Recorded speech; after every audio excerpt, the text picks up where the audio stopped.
Unajua Mungu wa pekee wa kweli? Unafaa kujua watu wangapi? Watu wawili. Wawili. Kanisa tunafunza tunafaa kujua ngapi? Watatu ama wanne. Pana. Mmoja. Mungu Baba, Mungu Mwana, Mungu Roho. Watatu. Watatu. Kanisa Biblia inazungumzia nini? Mmoja. Wawili. Unafaa kujua Mungu na ujue Yesu. Sasa kwa nini Biblia inawezaje itenge huyu mwingine watatu?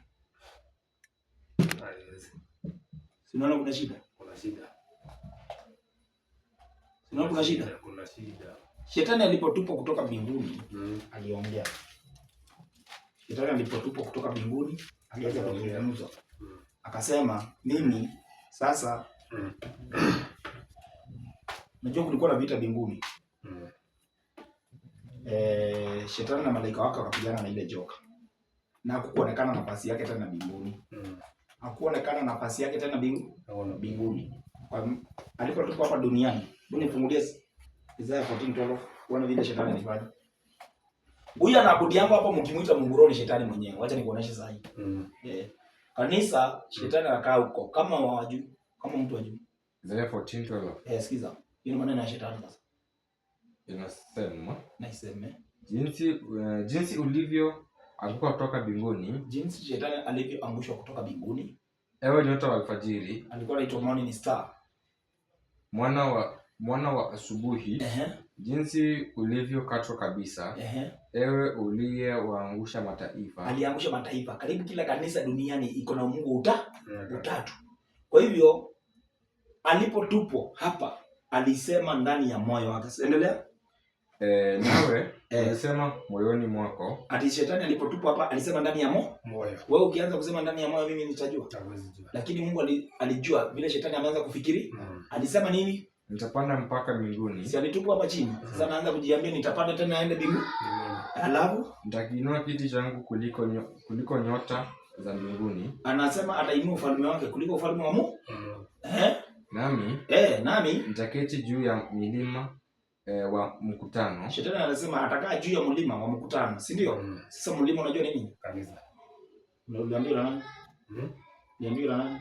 Baba tumesoma sina nikijua. Sasa shetani anasema nitakaa kanisani hapa au mtakutananga. Juu ya mlima wa mkutano. Nitakuonesha umepata. Lakini nimeshindwa umepata aje? Nimeshindwa umepata aje? Umeelewa? Amesema nitakaa juu ya mlima wa mkutano. Unasikia? Inasema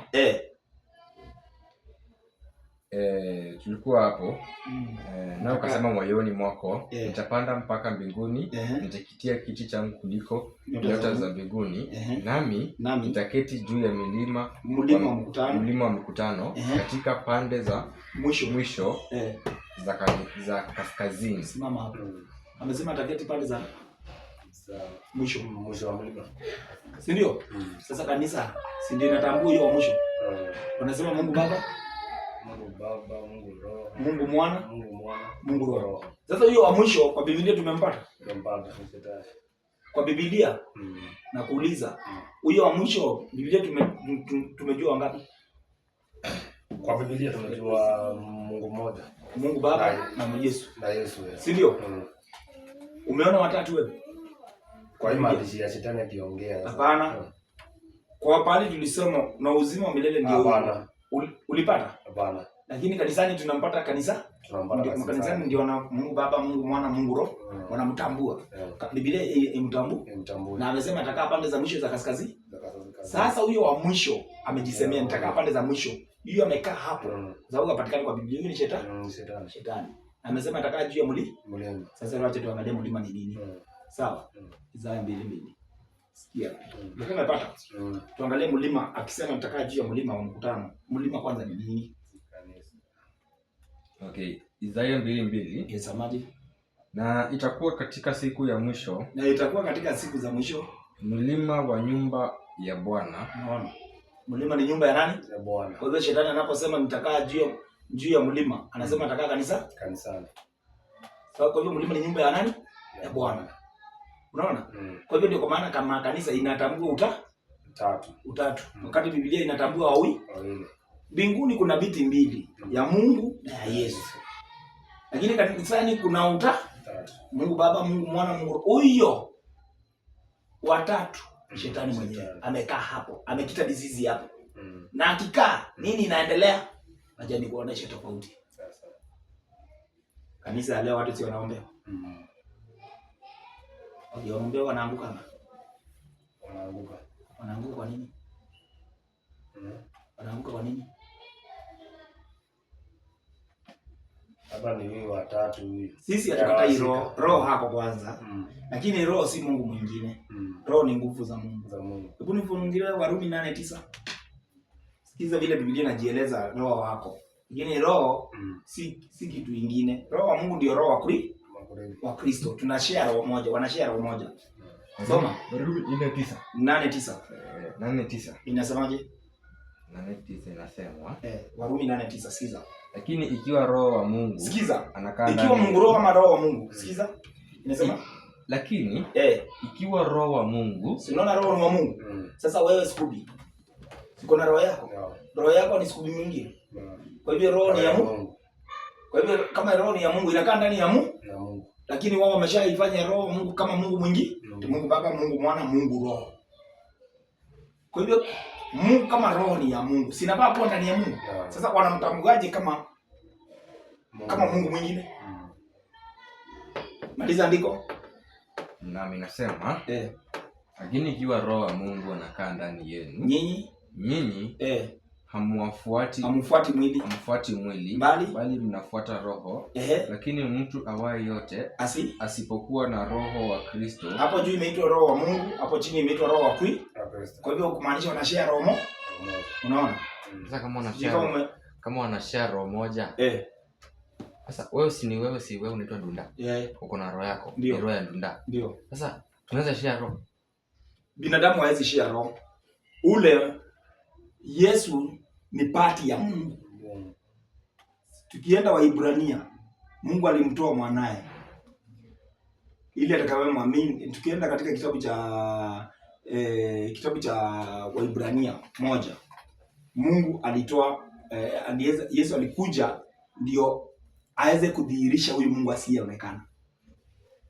Yesu alionekana, lakini Mungu mwenyewe hajaonekana. Mnaelewa?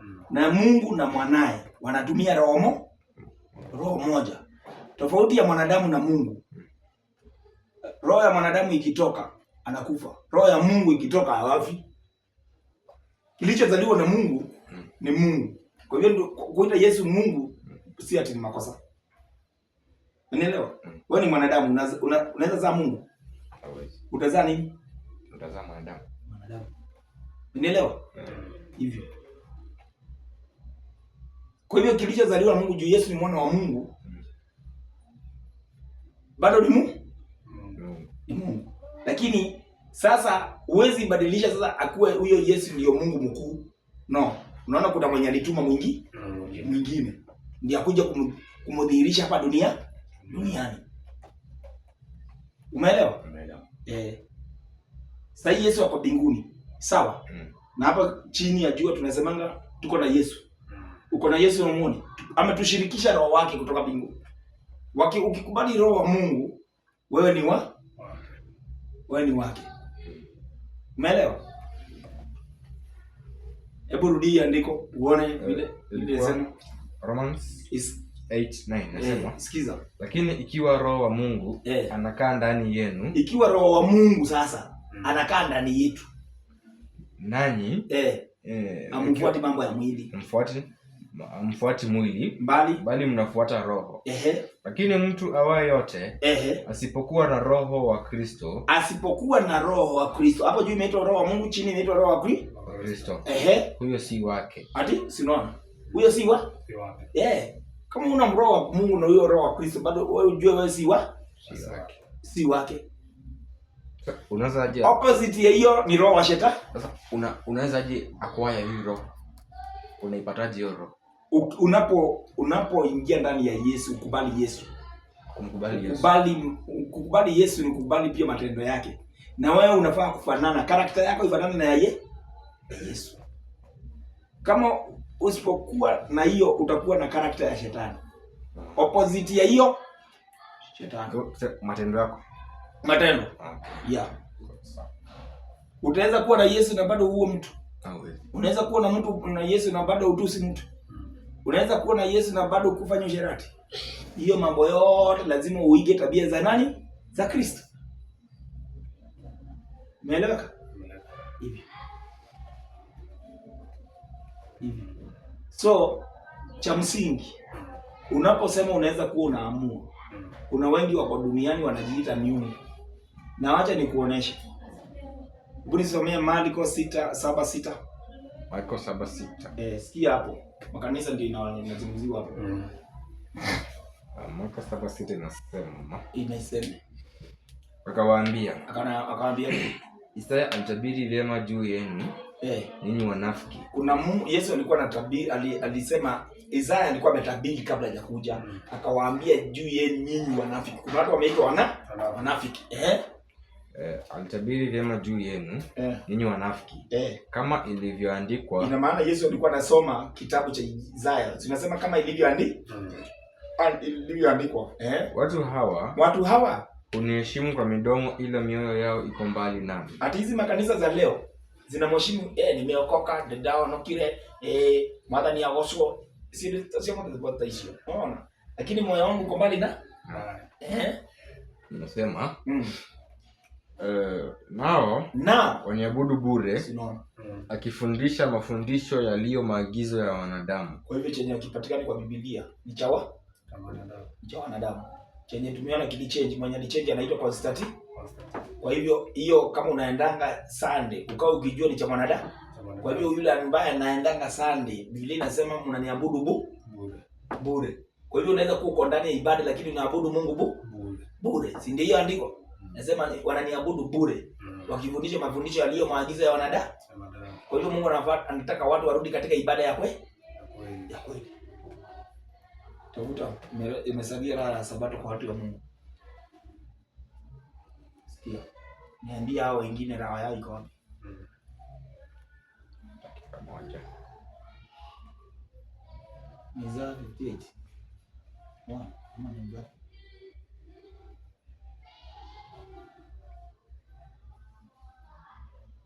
Raha ya Sabato. Imesalia raha ya Sabato kwa watu wa Mungu. Sikia. Kwa hiyo kama unaambiwa imesalia raha ya Sabato kwa watu wa Mungu. Hii hawa Sunday unao wameweka wapi? Ni Hebrews. Waebrania 8:9. Inasema basi imesalia raha ya Sabato kwa watu wa Mungu. Sio. Hapa kuna pale unasikia inahitaji siku ya kwanza ya juma ama Sunday. Imesalia raha ya Sabato kwa watu wa Mungu. Kwa hivyo kama wewe ni mtu wa Mungu lazima ukuwe unasherehekea Sabato.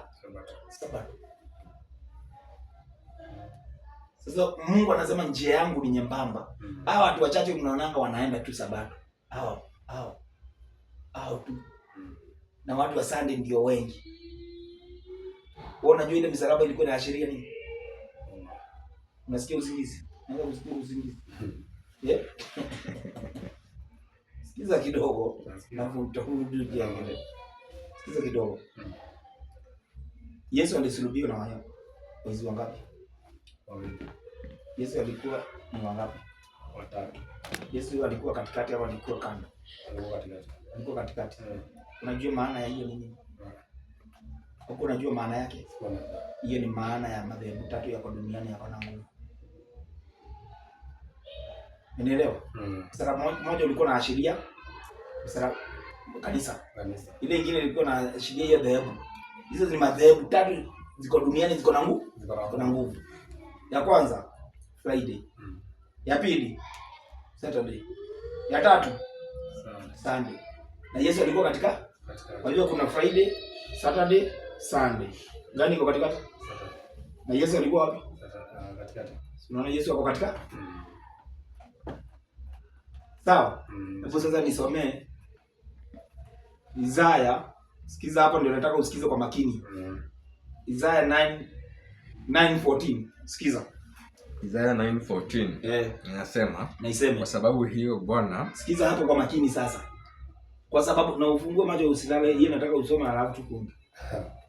Anasema kwa sababu hiyo Bwana atakata katika Israeli kichwa na mkia. Ati Mungu anasema atakata katika Israeli. Atakate kichwa. Israeli ni watu wa Mungu. Atakata kichwa na akate mkia. Unaona kama taifa ya Israeli imefananishwa kama taifa takatifu ambaye haiwezi pidika. Sinasikia kama Israeli kanisa takatifu. Sasa watu wa Mungu wamefananishwa kama Israeli. Unaona? Kwa hivyo Mungu anasema kwa sababu hiyo atakata katika Israeli, atakata kichwa na akata mkia. Wewe ukisikia bali kuna kichwa na kuna mkia, kuna katikati? Ya? Kuna katikati. Si lazima kuwe na katikati. Ukiambiwa kuna kichwa na mkia, lazima kuwe kuna katikati. Kuna katikati. Kama nyoka. Si kuna kichwa? Si kuna mkia? Si kuna katikati? Lakini rudia andiko tuone. Kwa sababu hiyo Bwana atakata katika Israeli kichwa na mkia. Siku kuti na nyasi katika siku moja. Mungu atakata kichwa na akate mkia. Kwa hivyo katikati ataguza. Sema ni kitu atakata kichwa na akate mkia. Na Yesu alikuwa katika anamaanisha hapo kwa katikati aguzi. Sasa teremka na andiko. Inasema mzee mwenye kuheshimiwa ndiyo kichwa. Ati nani? Mzee mwenye kuheshimiwa ndiyo kichwa. Na tunajua ya kwamba kichwa imeambiwa itakato. Na mkia itakato. Teremka. Mzee mwenye kuheshimiwa ndiyo kichwa. Na nabii afundishaye uongo ndiyo mkia. Na nabii anafundisha uongo ndiyo mkia. Sasa nataka nikufundishe hapo kitu. Mzee mwenye kuheshimiwa ndiyo kichwa. Na nabii anafundisha uongo ndiyo mkia. Sasa mzee mwenye kuheshimiwa ni nani? Namjua? Ni nani? Kama ujui unasema ujui. Hapa tuko darasani. Mzee mwenye kuheshimiwa ni Pope. Pope ibada zote tumesikia Roman Empire. Ndio walibadilisha siku ya Mungu. Wakaileta Sunday. Na tunajua makanisa yote ya Sunday inafuata ni Warumi walileta. Na alikuwa ni utawala wa Kirumi. Na kanisa hiyo unaiona ambaye ni ya Katoliki imefunga macho makanisa mengine wanafuata Sunday. Yote bado ni Rumi. Kanisa ya Katoliki ni kanisa ya Kirumi. Unaona? Kwa hivyo kiongozi wake duniani anaheshimika. Akianza kuongea kama as a leader, anasikika dunia mzima. Papa mtakatifu. Papa mtakatifu. Unaona? Unasikia huko kote tunatangazi? Na Biblia haina hata kidogo haimjui. Kwanza inamjua ni shetani mwenyewe. Unaona? Biblia imesema atakata kwa hivyo ibada yake ya Sunday yote itakatwa. Nabii afundisha uongo Muhammad. Uislamu. Ndio mkia. Nabii si anaitwa na mimi Muhammad sallallahu alaihi wasallam. Unaona? Nabii anafundisha uongo.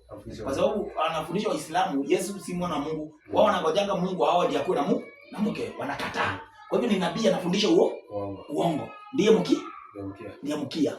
Umeelewa?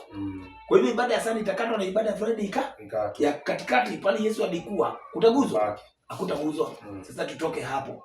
Endelea chini. Sikiza. Inasema. Ndio ujue chenye nilikuwa nazungumzia ni ibada itakatwa. Haya. Inasema. Niseme? Mstari ni ule wa 16. Mstari ni wa 16, sikiza. Kwa maana waongozao watu hao. Ati wale wanaongozwa na watu hao. Unaona wale wanaongozwa na Pope, wale wanaongozwa na watu wa Jumapili. Unaona? Endelea. Ndio wakoseshao. Kama ni Pope anakuongoza, ujue ya kwanza ndio anakukosesha. Halafu na hao waongozwao ni na watu hao, na nyinyi ambao mnaongozwa pia na watu hao wameangamia. Mumeangamia? Si unaona inaongea mambo ibada. Unaona inaongea. Kwa hivyo kama ni Muislamu unaenda Saturday na mtume wako Muhammad ndiye anakuongoza, umeangamia. Umeelewa? Kama ni Jumapili unaongozwa hiyo Pope ndio kiongozi wa Sunday zote, pia umeangamia. Sawa? Haya. Sasa sikiza. Tusisome hiyo peke yake. Zakaria 8:16. Sikiza hapo hivi. Tuangalie hiyo. Zakaria sasa. Hapo ndio tutajua vizuri nini tunafundisha. Zakaria 8:16. 16 nani Zakaria inasema? Haya ndiyo mtakayoyatenda. Zakaria. Kila mtu na aseme kweli. Sio. Zakaria 13:8. Hebu angalia hapa. 13:8. 13:8. Nasema, sikiza hapo. Sikiza. Hata itakuwa ni hapo. Hata itakuwa ya kwamba katika nchi yote, katika dunia mzima, si nchi yote. Ukisikia nchi si hapa Kenya, nchi yote. Mafungu mawili yatakatiliwa mbali. Unasikia? Katika dunia mzima mafungu mawili yatafanya nini? Na nimekuonesha kichwa na mkia zitakatwa. Mungu atazijua, sawa? Na hapa imezungumzia kuna mafungu mawili yatafanya nini? Na kwa sababu ile ya kwanza haiko imezungumzia kuna fungu lingine. Sasa hapa ndio kwa maana nimekuja hapo. Mafungu mawili yatakataliwa mbali. Nao watakufa. Kwa hiyo makundi yatasikika tena Sunday na Saturday na nini na siku ya Muhammad. Hiyo makundi haitaisikia tena. Alafu asema Bwana. Huyo ni Mungu anaongea, si mimi. Sawa? Alafu lakini fungu la 3, sasa tunaona kuna fungu lingine inasemekana ni la 3. Lakini fungu la 3 litabaki humo. Litabaki nini? Litabaki humo. Kwani unafikiri hiyo ni fungu gani? Ni nadharau. Litabaki humo. Nami nitalileta fungu lile la 3. Na Mungu atalileta lile fungu la 3 na kulipitisha kati ya moto. Na hiyo fungu la 3 Mungu ataifanyia test. Ataipitisha katika moto. Unajua moto hakuna kitu kinapita pale kinaweza kuwa uhai. Lakini dhahabu inapopitishwa katika moto inasafishwa, inakuwa na sheni kabisa, si ndio? Haya, nami nitawasafisha kama fedha isafishwavyo. Aonekane kanda na sabato kushika. Zile mambo zingine tumequalify. Unaona? Mungu angalia kando na hiyo sabato. Mambo zingine usizini. Tumequalify. Ndio kwa maana Mungu atatuweka katika atupitishe aone kama tumequalify. Usiue, usizini, usijishujie jirani yako uongo. Unaona? Hizo zote aone kama tumequalify. Kwa hiyo Mungu atatupitisha katika moto. Alafu sema nami nitawajaribu kama dhahabu. Unaona Mungu atakuwa anatujaribu. Ijaribiwavyo. Kama dhahabu. Ijaribiwavyo. Inasema watalitia jina langu. Tutaliita jina langu. Wataliita jina yangu. Nami nitawasikia. Na Mungu atafanya nini? Atatusikia, si ndio? Unaona? Alafu mimi nitasema watu hawa ndio wangu. Nao watasema nini? Bwana ndiye Mungu wangu. Ndio Mungu wetu. Unaona? Sasa iko namna hiyo. Sasa ile kitu iko, nafikiri kuna kitu umefunguka macho kidogo, ukaelewa kidogo hata kama si sana. Kuna mambo mengi tunafaa kujifunza.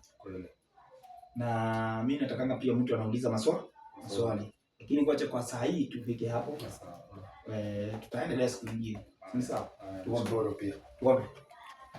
Tuombe. Sisi tunapiga kama magoti. Kama unapiga sita zangu ndo taanzia. Tuombe. Baba, katika jina la Yesu Kristo tunakushukuru, tunasema ni asante kwa kujifunza neno lako takatifu ya Bwana. Tazama Baba, imeweza kuwa msomo ambao umenijalia kunileta mbele ya watu wako Jehova. Nafikiri ya kuwa Baba utaweza kuwawezesha waweze kuelewa kina lakini ndani. Wacha jina lako limidiwe na utukufu wako kaende kuonekana. Na katika jina la Yesu Kristo ndiye Bwana mkombozi kwa mimi. Amen.